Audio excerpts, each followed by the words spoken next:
Assalamualaikum warahmatullahi wabarakatuh. Alhamdulillahirabbil alamin. Assalatu wassalamu ala asrafil anbiya'i wal mursalin wa ala alihi wa sahbihi ajma'in. Amma ba'du. Sahabatku, kehilangan sesuatu yang berharga bisa jadi sangat menyakitkan, terlebih bila kita sangat mencintainya, sementara sangat sulit mencari ganti yang serupa atau setara. Bila tidak disikapi dengan bijaksana, kehilangan bisa membuat kita patah hati, yakni bersedih dalam masa yang lama serta kecewa kepada ketetapan Allah Subhanahu wa Ta'ala. Kita harus bisa menyikapi kehilangan dengan wajar, sehingga kita tidak jadi orang yang kalap karenanya, melainkan bersabar dengan tetap berprasangka baik kepada Allah Subhanahu wa Ta'ala. Maka kali ini kita akan membahas beberapa hikmah yang bisa kita petik di balik kehilangan sesuatu yang berharga. Mudah-mudahan bisa menjadi pengingat bagi kita semua, sehingga kelak bila kita harus mengalaminya, kita bisa menyikapinya dengan bijaksana. Yang pertama, kehilangan itu sesungguhnya menyadarkan kita tentang status keberpunyaan. Saat kehilangan, kita menjadi sadar bahwa kita tidaklah mempunyai apa-apa. Apa yang ada pada diri kita semata titipan dari Allah Subhanahu wa Ta'ala yang kelak harus dipertanggungjawabkan. Allah memberikan kita sesuatu dan kelak Allah berhak pula mengambilnya tanpa perlu izin dari kita. Kita telah lahir ke dunia tanpa membawa apa-apa. Saat meninggal dunia kelak juga tidak akan membawa harta benda apa-apa. Yang kita bawa adalah catatan amal. Jadi kita tidak boleh berlarut-larut menyimpan rasa sedih karena kehilangan sesuatu yang memang bukan milik kita. Kisah Abdurrahman bin Auf, seorang sahabat Rasulullah sallallahu alaihi wasallam yang senantiasa setia kepada Rasulullah, bisa menjadi pelajaran bagi kita semua. Ketika bergema seruan untuk berhijrah dari Mekah ke Madinah, ia segera bersiap untuk berangkat.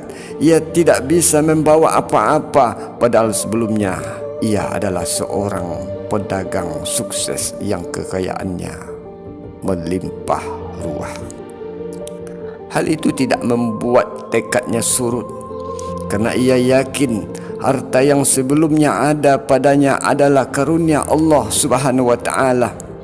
Di Madinah, ia memulai usaha lagi dari nol. Atas takdir Allah, bisnisnya terus berkembang dan hasilnya jauh melampaui yang ia dapatkan sebelumnya ketika berada di Makkah. Kisah ini juga menunjukkan pada kita hikmah lain dari kehilangan. Yang kedua, kehilangan adalah kesempatan untuk mendapatkan yang lebih baik.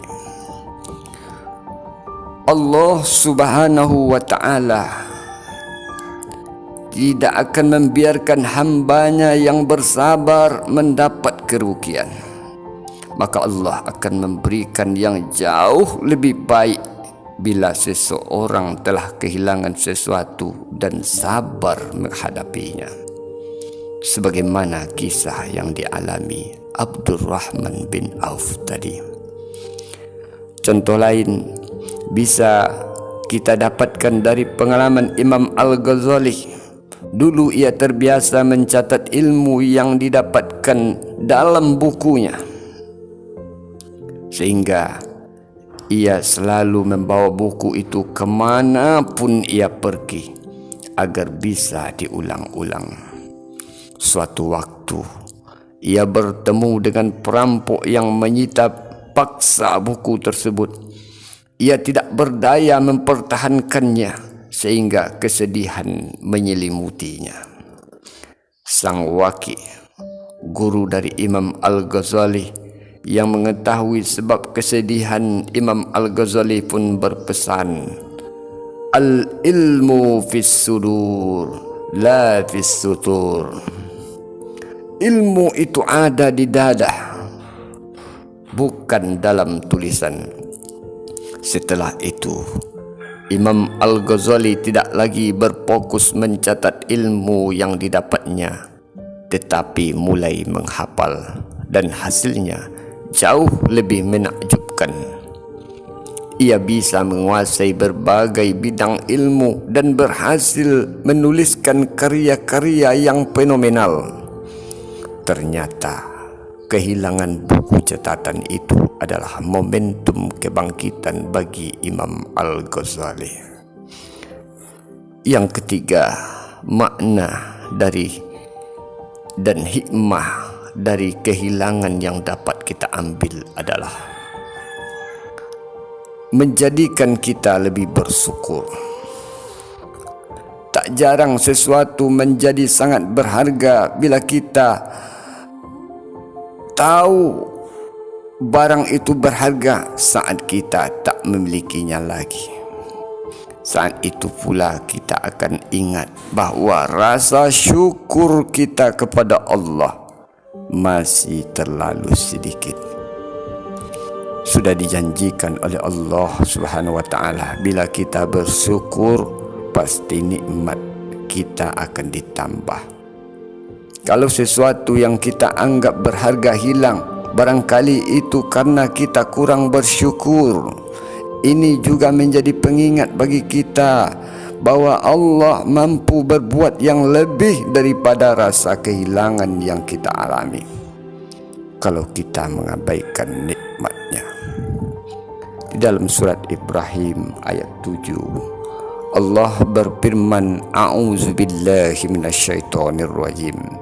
Wa iz ta'azzana rabbukum la in syakartum la azidannakum wa la in kafartum inna azabi lasyadid." Dan ingatlah ketika Rabbmu memberi peringatan, sesungguhnya jika kamu bersyukur niscaya aku tambah nikmat untukmu. Adapun jika kamu ingkar, sesungguhnya azabku amatlah pedih. Khalifah Umar bin Abdul Aziz mengingatkan kita, nikmat-nikmat Allah itu seperti binatang buruan. Agar tidak lepas, haruslah diikat dengan rasa syukur kepada Allah Subhanahu wa ta'ala. Para sahabatku, demikianlah hikmah yang dapat kita ambil dari sebuah kehilangan. Mudah-mudahan bisa menjadi bermanfaat bagi kita semua. Demikianlah yang dapat saya sampaikan. Assalamualaikum warahmatullahi wabarakatuh.